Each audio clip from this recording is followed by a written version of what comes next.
It has never been open. I'm so sure of that. I'm sure. It just kind of like blended into the wall.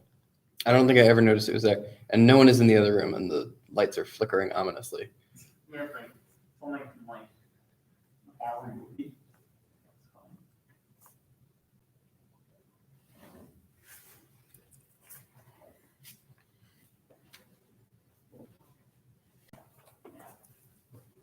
Brian, Christopher, thank you for putting your names in the chat.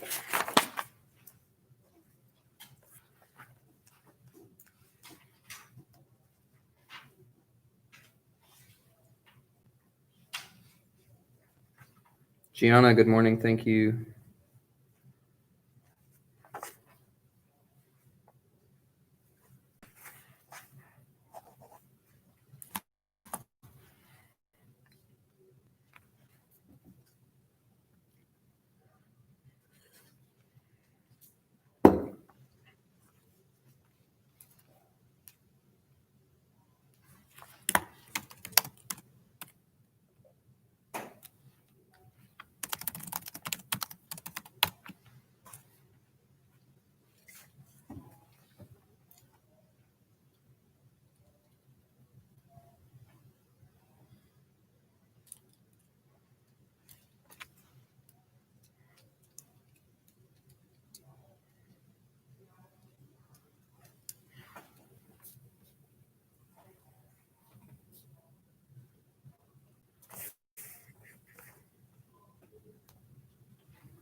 Darren, thank you. I promise I've gotten your name correct in the other attendance sheets. I was just talking with Christopher the other day.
Good morning, Russell and Owen. Okay, a bunch of us showing up in the stream.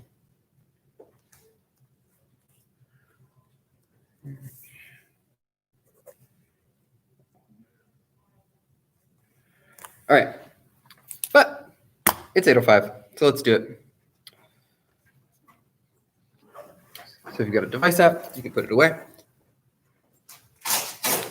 All right, so I feel like first I should start by saying that I feel a little bit bad because while I like Monday's lesson, the one thing that it kind of failed to do is, one thing that it definitely failed to do is connect to the week's larger theme, which I had planned as writing the natural world.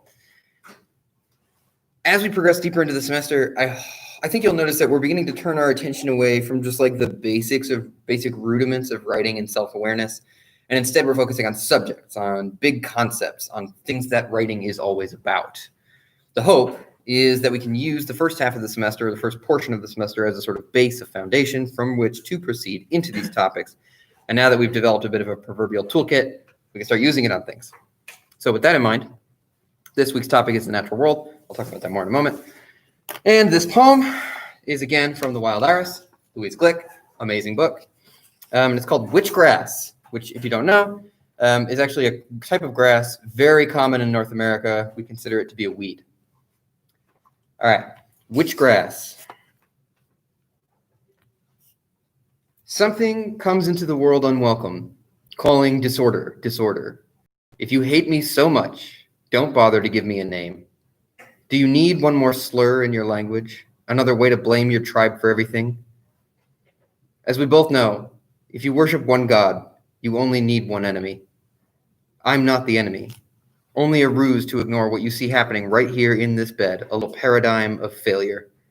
One of your precious flowers dies here almost every day, and you can't rest until you attack the cause, meaning whatever is left, whatever happens to be sturdier than your personal passion.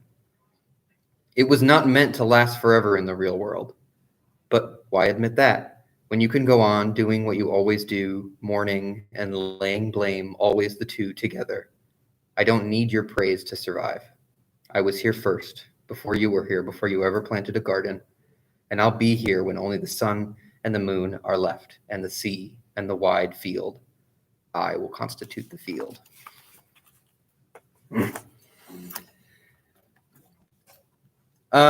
So this poem feels really good for me to hear. To me, it's really reassuring. I love its size, how it starts out with what we see as just like a really humble item, witchgrass, which is a weed by our definition. And then by the end, it gets huge and timeless and reminds us of something that we always take for granted, which is that the grasses have been around for a lot longer than any of us and will be around long after us. And suddenly, as I read this poem, it's almost like I'm put into a new and higher gear.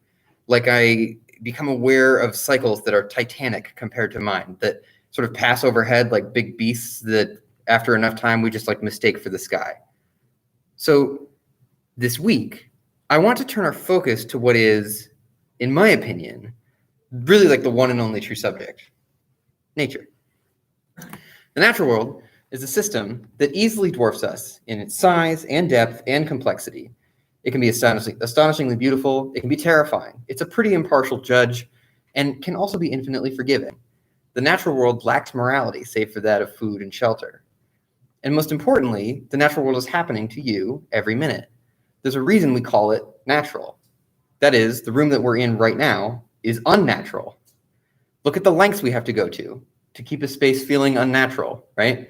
It could even be said that all of our man-made systems and technologies are simply temporary contortions and impositions upon the natural world. Like, think about it. If we left campus alone for a year, what would it look like? It would look totally different, right? Think about 10 years, think about 100. And those are a blip on the nature time scale. And think about this too, like every material you see in this room right now, or whatever room you're in, every microchip in your phones, in the wires and the lights, the camera that makes this video, the screen on which the video appears, the raw materials for all of these things have existed here on Earth in the forests and the dirt for millions of years before we ever put them to different use.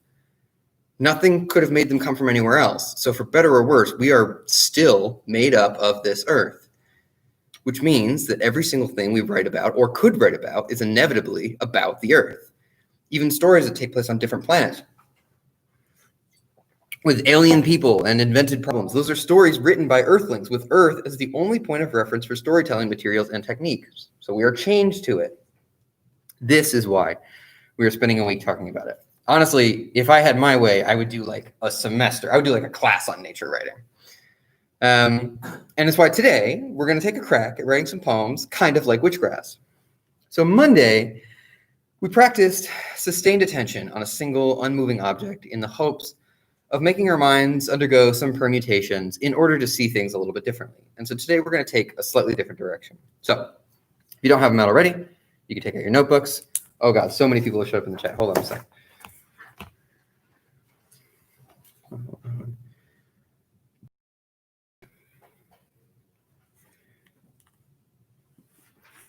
And just cool.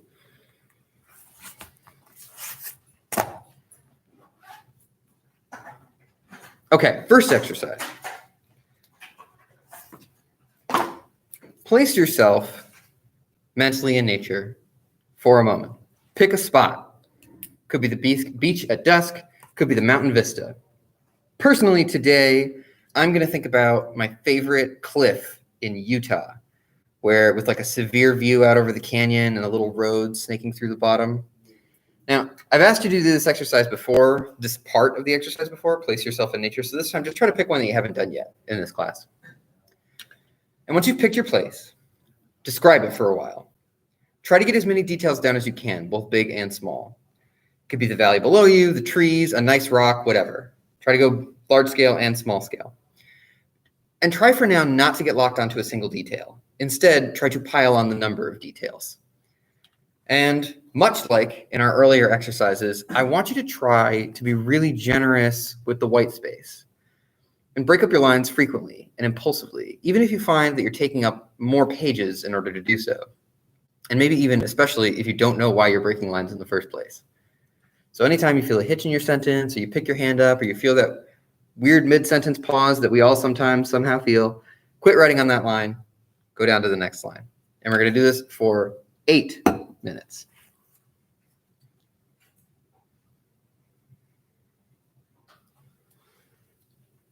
See you soon.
All right, wrap up your sentence.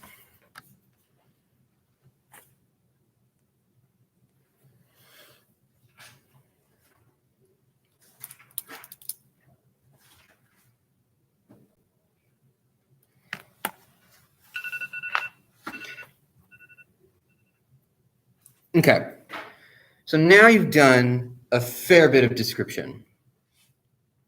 I want you now to pick one of the details that you've created in your description.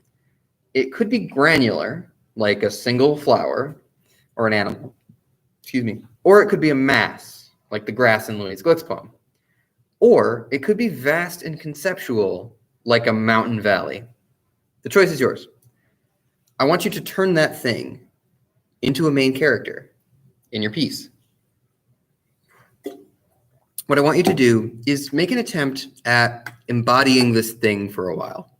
As in, I want you to use the first person, like Louise Glick did, and speak as this thing. Try to write from its perspective. And think, how does that thing see the world? How does it see the space that you've described, the space that it's a part of, differently than you've already described it? What does it experience every day?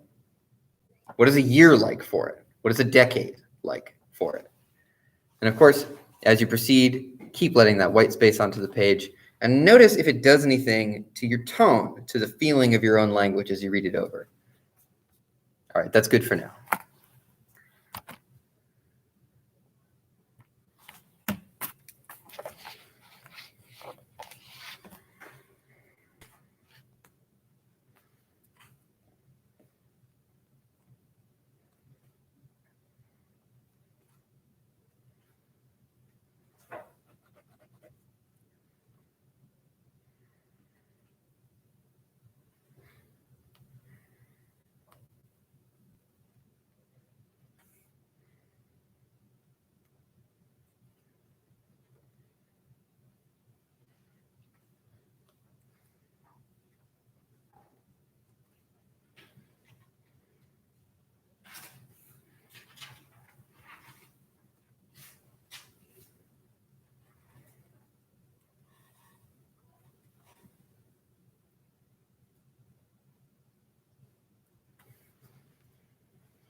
All right, wrap up your sentence.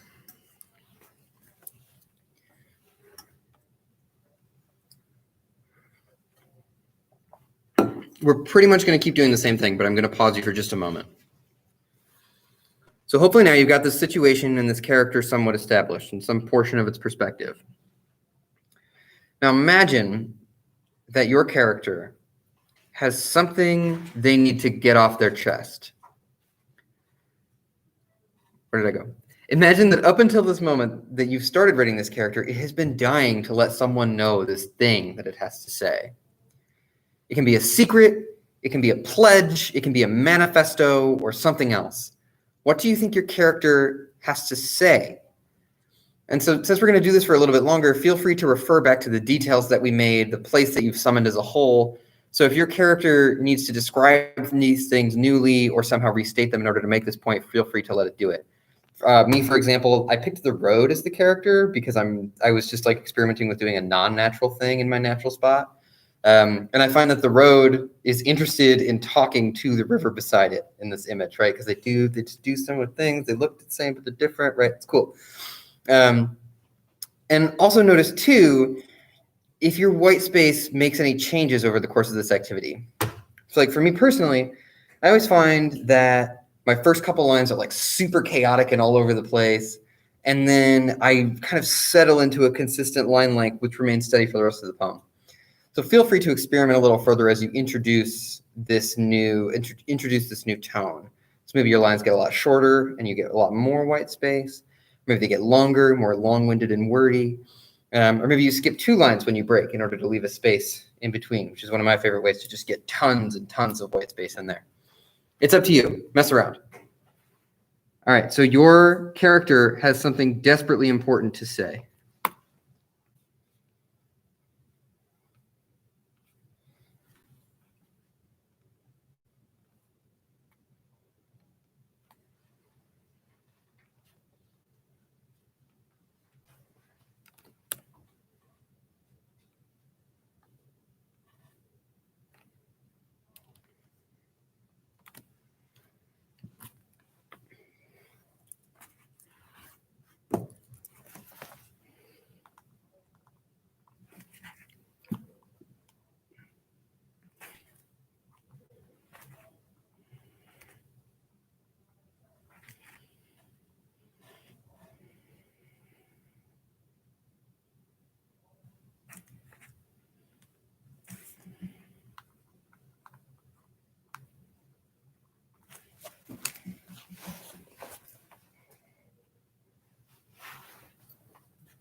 Just under 2 minutes left.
About 30 seconds left.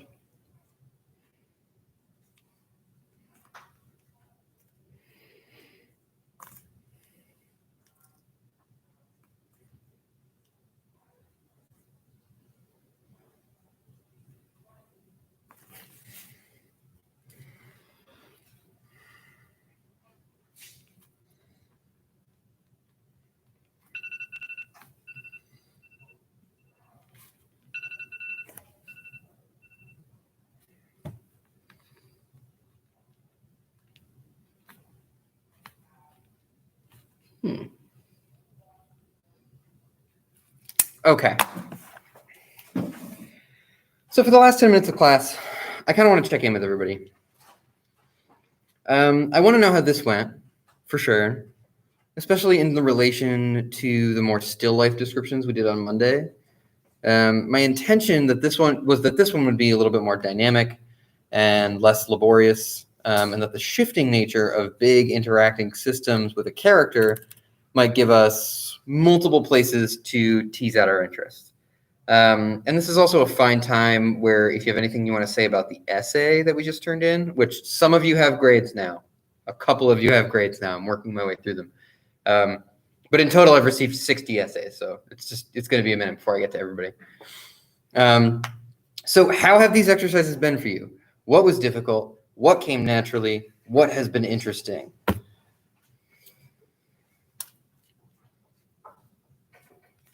Talk to me. Well, I chose like a valley surrounded by mountains. Mm-hmm. And even though there's like a lot there, I felt it's kind of hard to describe it all because like there's just so much.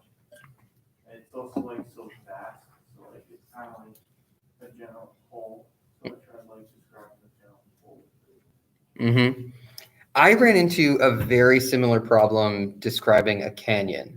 And I noticed, and I've done this before, it's like a trick now, I think, that I'm trying to figure out how to trick myself out of.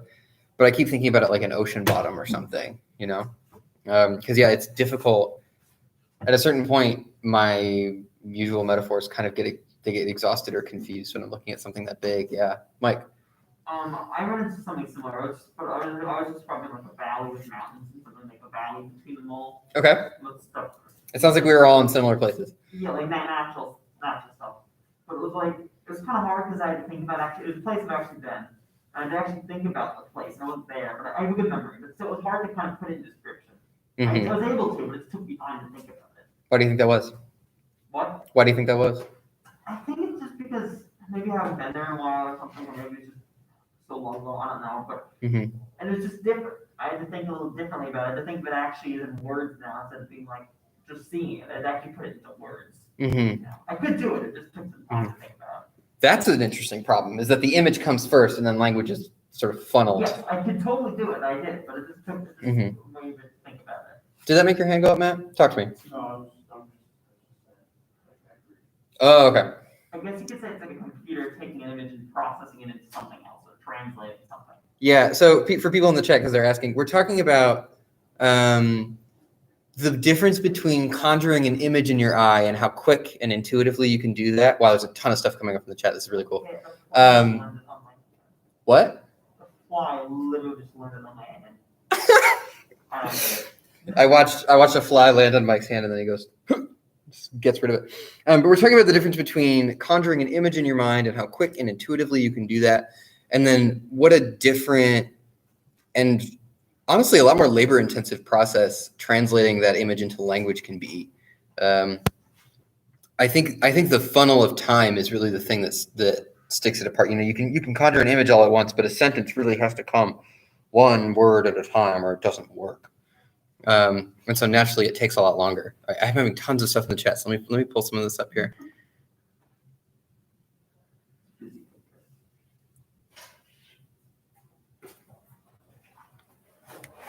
Darren wrote about a statue having a late life crisis. Awesome. That sounds kind of like mine from the perspective of the road. My road was very insecure about the length of its existence and like how the river was going to outlast it, which I found fun.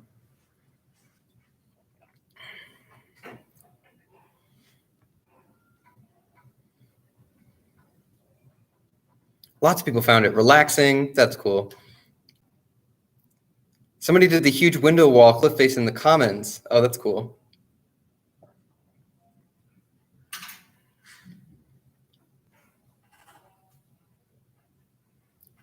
Russell, I'm not sure what you mean. Russell said that it was interesting, and then he said it was a bit of a shock, and then he said it was ultimately not surprising.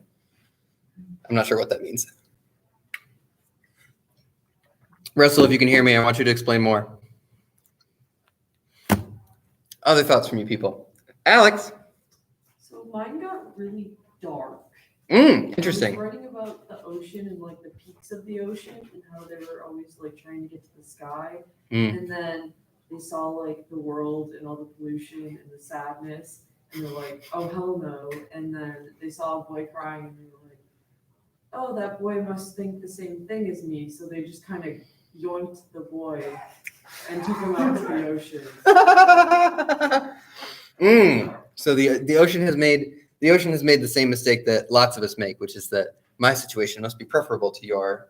I see you in pain. Here, have my situation. Be with the ocean. Okay, it's like tragic. It's ironic. That works. Thank you, Alex Burns. I had mine was also kind of dark, but it was more like existential acceptance. Like mine was actually kind of like an ocean, but it was like a beach. Mm-hmm. And it was a shell trying to tell somebody on the beach that like you're gonna join me one day. It's like you're gonna be here. Like I use a line. I rest here in pain and pieces. Mm-hmm. And the shell was trying to tell the person like you're gonna be here with me one day, Mm-hmm. and you should enjoy the stuff while it lasts because one day the ocean is just gonna like wash you away. You're gonna be here Mm-hmm. in pain and pieces. Oh, I love it. I love it. I think this is my favorite thing about this exercise is the way we can impose, because we pretty much all get the idea that the thing is like speaking to a person, which is not necessarily something I said consciously, come to think of it. But it's exactly the kind of thing that ends up getting used, I think. Emily, I saw your hand up too. I was just curious as to why there's such a trend with going dark when you're talking in reference to the ocean and beach, because I did the same exact thing. Why is there a trend of going super dark when speaking from the perspective of the ocean? That's a great question. I talked about like how I guess more water in general can like sustain life, but the ocean is using its like quote unquote powers to take lives as an act of self-defense because of like pollution and stuff like that. Mm-hmm. So I also wrote about it sounds like we've all got this kind of like, yeah, we're all locked onto this idea that like humanity at present and nature are in a kind of state of conflict. And it's, wow, the chat is blowing up too. Holy shit.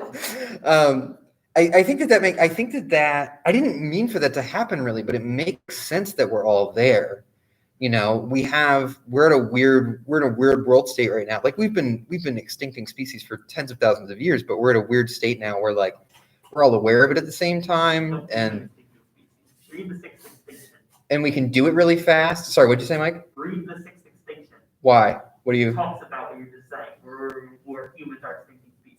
Oh yeah, I mean we've been doing it for tens of thousands of years. Literally the sixth extinction. Mm-hmm. Anyway.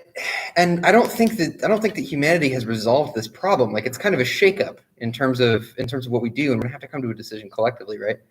All these things, and I hope you can see. And I didn't mean to come in and say that, right? I didn't mean to come in and make any kind of environmental point, but I think it's become clear the way that it kind of reminds me of what I talked about earlier in the semester when I wrote about finding my best friend inside of a story that I was writing. Like you go into a poem or you go into an exercise and you find, and you write kind of blind and you find your own world again, sort of repeated and reflected back at you. And you see the problems of the world again and again in different permutations over the course of a writing exercise, which is kind of the great thing about it.